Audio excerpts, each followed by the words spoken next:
അസ്സലാമു അലൈക്കും, welcome back. അപ്പോൾ നല്ല പഴുത്ത മാങ്ങ കിട്ടിയിട്ടുണ്ട് കേട്ടോ. അപ്പോൾ നമുക്കിത് വെച്ചിട്ട് നല്ല അടിപൊളി കുൽഫി ഐസ്ക്രീം ട്രൈ ചെയ്ത് നോക്കിയാലോ. അപ്പോൾ നമുക്ക് വീഡിയോയിലോട്ട് പോവാം.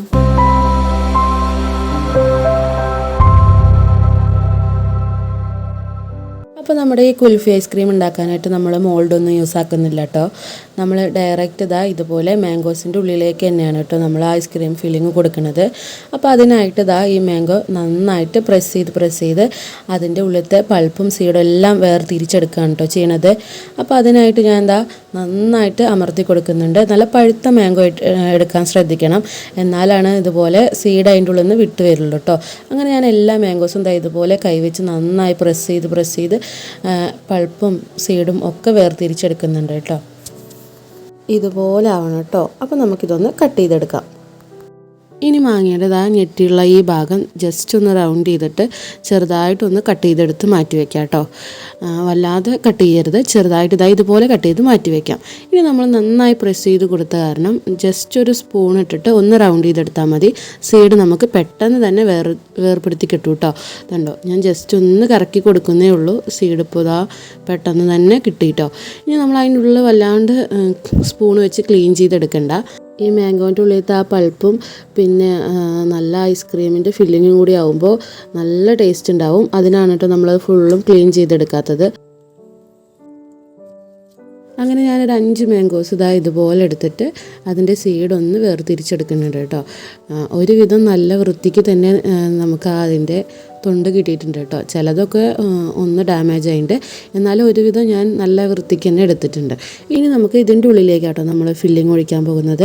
അപ്പോൾ അതിനായിട്ട് ഇതൊന്ന് ഒരു ഗ്ലാസ്സിൽ വെച്ച് കൊടുക്കണം കേട്ടോ. കറക്റ്റ് നമ്മൾ ചെറിയൊരു ഗ്ലാസ്സിൽ എടുത്തിട്ടുണ്ട്. നിങ്ങൾക്ക് അങ്ങനെ ഇത് ഇരിക്കുന്ന തരത്തിലുള്ള ഏത് പാത്രം വേണമെങ്കിലും യൂസ് ആക്കാം. അപ്പോൾ ഞാൻ ഇതുപോലെ ഒരു കുഞ്ഞു ഗ്ലാസിൻ്റെ ഉള്ളിൽ ഇതുപോലെ അതൊന്ന് സെറ്റ് ചെയ്ത് കൊടുത്തിട്ടുണ്ട്. ഇനി ഇതിൻ്റെ ഫില്ലിങ് ഒഴിക്കുമ്പോൾ അത് കറക്റ്റ് ഷേപ്പിൽ വരാൻ വേണ്ടിയിട്ടും മറിഞ്ഞു പോകാതിരിക്കാനും വേണ്ടിയിട്ടാണ് കേട്ടോ. ഇനി അതിൻ്റെ ഉള്ളിലേക്കുള്ള ഫില്ലിങ് റെഡിയാക്കി എടുക്കാനായിട്ട് ഞാൻ ഒരു പാക്കറ്റ് പാല് പാനിലേക്ക് പൊട്ടിച്ചൊഴിച്ചിട്ടുണ്ട് കേട്ടോ. ഇനി ഇത് നന്നായിട്ടൊന്ന് തിളച്ച് കുറുകി വരണം കേട്ടോ. അതിലേക്ക് മധുരത്തിന് ആവശ്യമായ പഞ്ചസാര ചേർത്ത് കൊടുക്കാം, അല്ലെങ്കിൽ മിൽക്ക് മെയ്ഡ് ആയാലും മതി. ഇനി നമുക്ക് നേരത്തെ മാറ്റി വെച്ചിട്ടുള്ള ആ മാംഗോ സീഡിൽ നിന്ന് കട്ട് ചെയ്തെടുത്ത പൾപ്പാണ് കേട്ടോ ഇത്. ഇനി നമുക്കിത് നന്നായിട്ട് വറ്റി കുറുകിയ പാലിലേക്ക് ചേർത്ത് കൊടുത്തിട്ട് നന്നായിട്ടൊന്ന് ഇളക്കി കൊടുക്കാം. ചൂട് പാലിൽ ചേർത്ത് കൊടുക്കാതെ ഇരിക്കുന്നതായിരിക്കും നല്ലത്. പാലൊന്ന് തണുത്ത് കഴിഞ്ഞിട്ട് ചേർത്ത് കൊടുത്ത് നന്നായിട്ടൊന്ന് മിക്സ് ചെയ്തെടുക്കണം.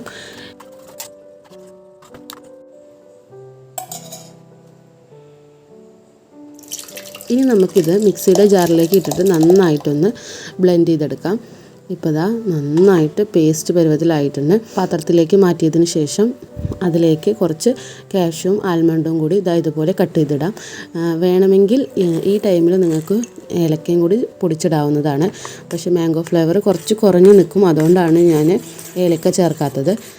എന്നിട്ടിത് നന്നായിട്ടൊന്ന് മിക്സ് ചെയ്തതിന് ശേഷം നമ്മൾ നേരത്തെ സെറ്റ് ചെയ്ത് വെച്ചിട്ടുള്ള നമ്മുടെ മാംഗോൻ്റെ മോൾഡില്ലേ അതിലേക്ക് ഇതുപോലെ ഒഴിച്ചു കൊടുത്ത് ഒരു ഓവർനൈറ്റ് ഫ്രീസറിൽ വെച്ചാൽ മതി. രാവിലത്തേക്ക് നല്ല സെറ്റായി കിട്ടും കേട്ടോ.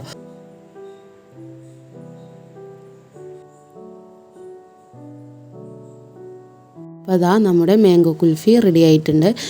ഇനി ഇതൊന്നും നമ്മുടെ ഈ പാത്രത്തിൽ നിന്ന് വിട്ട് വരാനായിട്ട് അതിൻ്റെ പാത്രത്തിൻ്റെ അടിഭാഗം നമ്മളൊരു ഇത്തിരി വെള്ളത്തിലൊന്ന് ഡിപ്പ് ചെയ്താൽ മതി കേട്ടോ.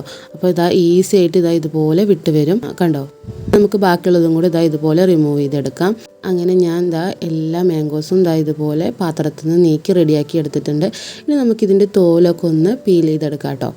അങ്ങനെ ഞാൻ ഇതിൻ്റെ തോലൊക്കെ ഒന്ന് പീൽ ചെയ്തെടുത്തിട്ടുണ്ട്. ഒരു മാംഗോ കട്ട് ചെയ്ത് വെച്ചിട്ടുണ്ട്. അപ്പോൾ ഉൾഭാഗം ഇതുപോലെ ആയിരിക്കും. നമ്മൾ കൊടുത്തിട്ടുള്ള ഫില്ലിങ്ങും അതിനുള്ളിലത്തെ കാഷ്യൂസൊക്കെ കാണുന്നുണ്ട്. പിന്നെ പുറത്ത് നമ്മൾ ആ മാംഗോൻ്റെ ഉള്ളിലുണ്ടായിരുന്ന പൾപ്പ് റിമൂവ് ചെയ്യാതെ ഒഴിച്ച് വെച്ചില്ലേ, അതാണ് കേട്ടോ പുറത്തും കാണുന്നത്. അപ്പോൾ ഈസി ആൻഡ് ടേസ്റ്റി ആയിട്ടുള്ള റെസിപ്പിയാണ്, സിമ്പിളല്ലേ. അപ്പോൾ എല്ലാവരും ഒന്ന് ട്രൈ ചെയ്ത് നോക്കൂ. ഈ റെസിപ്പി ഇഷ്ടമായിട്ടുണ്ടെങ്കിൽ ലൈക്ക് ചെയ്യാനും എൻ്റെ ചാനൽ ആദ്യമായി കാണുന്നവരാണെന്നുണ്ടെങ്കിൽ ഒന്ന് സബ്സ്ക്രൈബ് ചെയ്യാനും മറക്കല്ലേ. പുതിയ വീഡിയോയുമായി വീണ്ടും കാണാം. Okay, bye.